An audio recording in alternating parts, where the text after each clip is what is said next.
বন্ধুরা, আশা করি তোমরা সবাই ভালো আছো। তো আমার চ্যানেলে তোমাদের সবাইকে স্বাগতম। তো তোমরা সমস্ত প্রশ্ন কিন্তু ইতিপূর্বে রেডি করেছো এবং তোমাদের বলে রাখি যে আমি এর আগেও কিন্তু তোমাদের সামনে সাজেশন তুলে ধরেছিলাম মূল ইম্পর্টেন্ট প্রশ্ন। আজকে জাস্ট সেই প্রশ্নগুলো আরেকবার একটু মনে করিয়ে দেওয়া যে এই প্রশ্নগুলো তোমরা রেডি করেছো কিনা। আমি তোমাদের প্রথমেই বলেছিলাম যে বাংলা গল্প এবার কিন্তু ভাত সব থেকে ইম্পর্টেন্ট এবং ভাতের প্রশ্নগুলো পড়লে তোমাদের কে বাঁচায় কে বাঁচে বা ভারতবর্ষ এতগুলো অতটা প্র্যাকটিস করার দরকারও নেই। তবে যারা অন্যান্য গল্পগুলো পড়েছো সেক্ষেত্রে কোনো সমস্যা নেই। দেখো ভাত থেকে এই প্রশ্নগুলো অন্তত রেডি করা আছে কিনা। প্রথম হচ্ছে, ডাক্তাররা বলে দিয়েছে বলে আজ এই হোমযজ্ঞ হচ্ছে, উৎসবের মাথায় এখন বুদ্ধি স্থির, সে জানে সে কী করবে। দাঁতগুলো বের করে সে কামটের মতো হিংস্র ভঙ্গি করে। আর ভাত গল্প অবলম্বনে দুর্যোগপূর্ণ রাতের বর্ণনা দাও, এই দুর্যোগ উৎসবকে কীভাবে প্রভাবিত করেছিল। ভাতে হাত ঢুকিয়ে দিতে সে স্বর্গসুখ পায়, ভাতের স্পর্শে কার কথা বলা হয়েছে। ফুটন্ত ভাতের গন্ধ তাকে বড় উতলা করে। আচ্ছা, নেক্সট হচ্ছে, পেটে ভাত নেই বলে উৎসব প্রেত হয়ে আছে, প্রশ্নোদ্ধৃত উদ্ধৃত অংশটির আলোকে ভাত গল্প অনুসারে উৎসবের চরিত্র। তো এই যে উৎসবের চরিত্র অ্যাকচুয়ালি এটা। তো এই যে প্রশ্ন কটা বললাম, এই প্রশ্নগুলো কিন্তু খুব খুব ইম্পর্টেন্ট। তবে অন্যান্য যে প্রশ্নগুলো রয়েছে যে ভাত খাবে কাজ করবে, এগুলোও তোমরা কিন্তু জানো এবং এই প্রশ্নগুলো নিশ্চয়ই রেডি করে ফেলেছো। বিশেষ করে যে প্রশ্নগুলোতে দাগ দাগ চিহ্ন দেওয়া রয়েছে, এই প্রশ্নগুলো কিন্তু একদম পরীক্ষার ঠিক একদিন আগেই বুঝতে পারছো, দিনও বলতে পারবো না, কয়েক ঘন্টা আগেই কিন্তু তোমাদের এই বিষয়গুলো বলছি, এগুলো যেন রেডি থাকে। নেক্সট কবিতা থেকে তো আমাদের মূলত তিনটে কবিতা খুব ইম্পর্টেন্ট, মহুয়ার দেশ আমি দেখি এবং ক্রন্দনরত জননীর পাশে। তো দেখো, মহুয়ার দেশে গলিত সোনার মতো উজ্জ্বল আলোর স্তম্ভ আর আগুন লাগে অন্ধকার ধূসর ফেনা, এই প্রশ্নটা। আমার ক্লান্তির ওপর ঝরুক মহুয়ার ফুল, মাঝে মাঝে সন্ধ্যার জলস্রোতে অলস সূর্য দেয় একে, আর সমস্ত গান সেখানে পথের দুধারে ছায়া ফেলে দীর্ঘ রহস্য। চারটে কোশ্চেন কিন্তু খুব ইম্পর্টেন্ট, তার মধ্যে এই দুটো কোশ্চেন কিন্তু সবচেয়ে বেশি। নেক্সট আমি আসি আমি দেখি কবিতায়। আরোগ্যের জন্য ওই সবুজের ভীষণ দরকার, চোখ তো সবুজ চাই, দেহ চাই সবুজ বাগান, আমার দরকার শুধু গাছ দেখা, বহুদিন জঙ্গলে কাটেনি দিন, ওই সবুজের ভীষণ দরকার। এই প্রশ্নগুলো কিন্তু খুব ইম্পর্টেন্ট, তার মধ্যে চোখ তো সবুজ চাই, দেহ চাই সবুজ বাগান, আর ওই সবুজের ভীষণ দরকার, বহুদিন জঙ্গলে কাটেনি দিন, খুব ইম্পর্টেন্ট।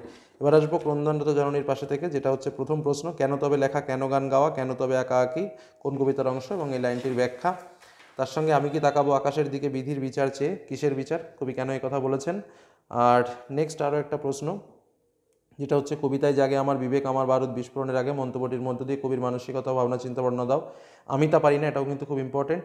আর তার থেকে মোস্ট ইম্পর্টেন্ট হচ্ছে, নিহত ভাইয়ের শবদেহ দেখে না হয় যদি ক্রোধ, কবি কাকে ভাই বলেছেন, বক্তব্যের অন্তর্নিহিত অর্থ ও তাৎপর্য ব্যাখ্যা করো। এবার আসবো বিভাব নাটক থেকে, যারা বিভাব পড়েছো তারা বিভাবের প্রশ্নগুলো অবশ্যই অবশ্যই ভালো করে রেডি করেছো। আর নানা রঙের দিন দেখে নাও এই প্রশ্নগুলো রেডি করেছো কিনা।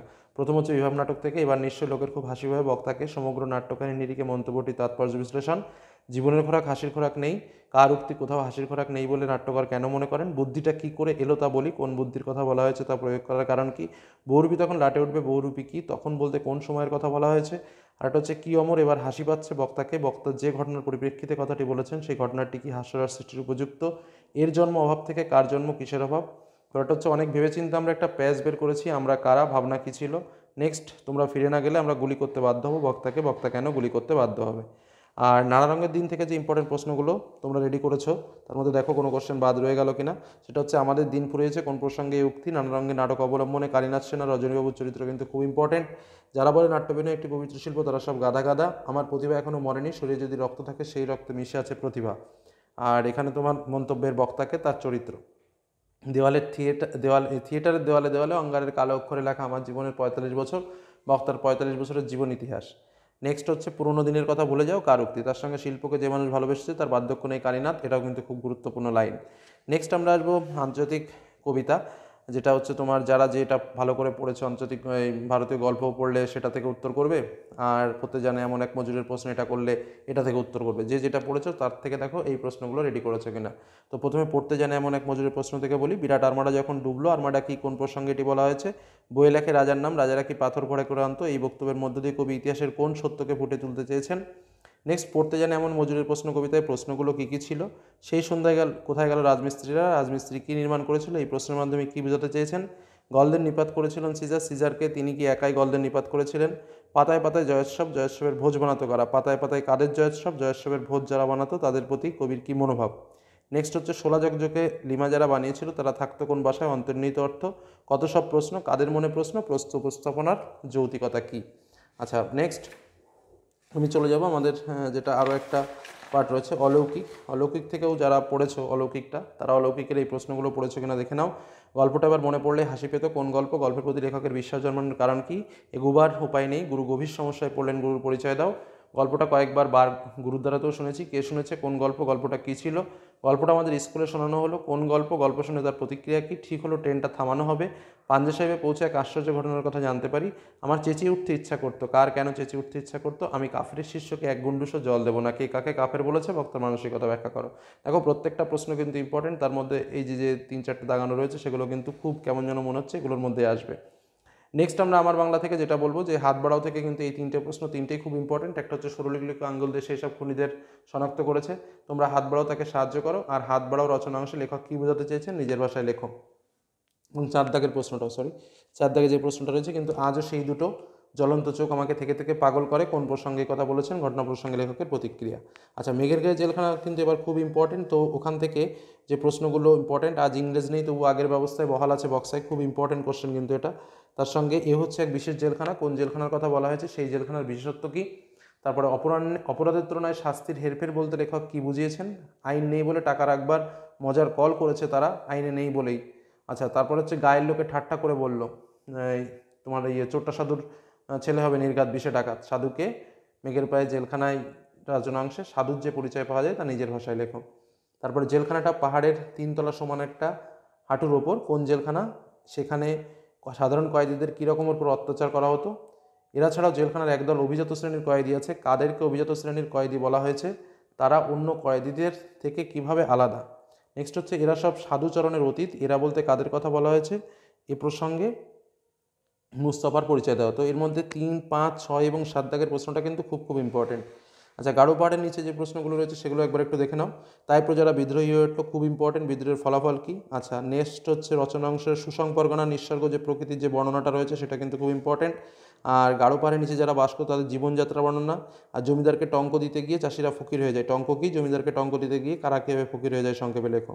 আর একটা লাইন যে তাই ওরাও আমাদের পরপর ভাবে, কাদের কথা বলা হয়েছে? কেন আমাদের পরপর ভাবে? আর রাবণের চিতা জ্বলছে যেন জ্বলছেই, এই উক্তিটির কারণ কি? তো এই প্রত্যেকটা প্রশ্ন ইম্পর্টেন্ট। তার মধ্যে 1, 2, 4, 5 কিন্তু খুব খুব ইম্পর্টেন্ট। নেক্সট আমরা ভাষাতে চলে আসি। যে প্রশ্ন কটা বলছি, রূপমূল কাকে বলে? স্বাধীন ও পরাধীন রূপমূলের পার্থক্য, ফলিত ভাষা বিজ্ঞানের বিভিন্ন শাখাগুলির বর্ণনা, বিকল্প ক্লিপিংস সম্পর্কে আলোচনা, গঠনগত দিক থেকে আর অর্থগত দিক থেকে বাক্যের শ্রেণীবিভাগ ও বর্ণনা, প্রত্যয় কাকে বলে? ব্যবহারিক অবস্থান, ব্যবহারের প্রয়োগ অবস্থান অনুযায়ী প্রত্যয়ের অংশগুলো কী কী? প্রত্যেক অংশের উদাহরণ। সাহিত্যের ইতিহাস থেকে পট শব্দের অর্থ কী? বাংলার লোকশিল্পের পটশিল্পের পরিচয়। আচ্ছা, চিত্রকলার ইতিহাসে রামকিঙ্কর বেশ, গগনেন্দ্রনাথ ঠাকুর, নন্দলাল খুব ইম্পর্টেন্ট। আর অন্যান্য যেগুলো রয়েছে সেগুলোও কিন্তু ইম্পর্টেন্ট, কিন্তু এগুলো যেন অবশ্যই রেডি থাকে। গানের ধারায় দ্বিজেন্দ্রলাল রায়, নজরুল ইসলাম, সলিল চৌধুরী, তাছাড়াও অতুল প্রসাদ, রুমাগু ঠাকুরতাও কিন্তু ইম্পর্টেন্ট। আচ্ছা, বিজ্ঞান চর্চায় জগদীশচন্দ্র, সত্যেন্দ্রনাথ, প্রফুল্লচন্দ্র খুব ইম্পর্টেন্ট, দেখে যাবে। আর এই প্রশ্নটা কিন্তু খুবই ইম্পর্টেন্ট, যেটা হচ্ছে দাবা খেলায় স্রষ্টাকে, এই খেলায় বাঙালির সাফল্যের পরিচয় দাও বা আন্তর্জাতিক সাঁতারে বাঙালিদের অংশগ্রহণ। আর বাংলা চলচ্চিত্রে নিউ থিয়েটার্স, মিলান রায়, ঋত্বিক ঘটক, তপন সিংহ 3 জনের ভূমিকায় খুবই গুরুত্বপূর্ণ। তার মধ্যে মৃণাল রায়, ঋত্বিক ঘটক কিন্তু খুবই গুরুত্বপূর্ণ। আচ্ছা, বিষয়ের গভীরে প্রবেশ, সেটা কিন্তু গ্যারান্টি দিয়ে কিছু বলা যাবে না। এই পার্টগুলো একটু দেখে রাখতে পারো, যেটা হচ্ছে দ্রব্যমূল্য বৃদ্ধি, জনসমাজ, জাতীয় সংহতি, বাংলার কুটির শিল্প, খেলার প্রয়োজনীয়তা, সর্বশিক্ষা অভিযান, রক্তদান, জীবনদান, লোকসংস্কৃতি, নারীর অধিকার, ঐক্য সাধনায় ভারত। আচ্ছা, বিতর্কের মধ্যে তোমার পরীক্ষায় প্রাপ্ত নম্বর সাফল্যের চাবিকাঠি না। তারপরে হচ্ছে প্রতিযোগিতায় জীবন গড়ে দেয় সচেতনতা, সচেতন মানুষই উন্নত দেশের স্রষ্টা, মাতৃভাষার মাধ্যমে শিক্ষা, সোশ্যাল মিডিয়ার সমস্যা, এটা কিন্তু একটু দেখে রেখো। আচ্ছা, জীবনীর ক্ষেত্রে যেটা আমি তোমাদের এক্সট্রাভাবে বলেছি সেটা হচ্ছে মাইকেল মধুসূদন দত্ত, স্বামী বিবেকানন্দ, রাজা রামমোহন রায়, লতা মঙ্গেশকর, সুভাষ মুখোপাধ্যায়, রবীন্দ্রনাথ ঠাকুর, সত্যেন্দ্রনাথ বসু।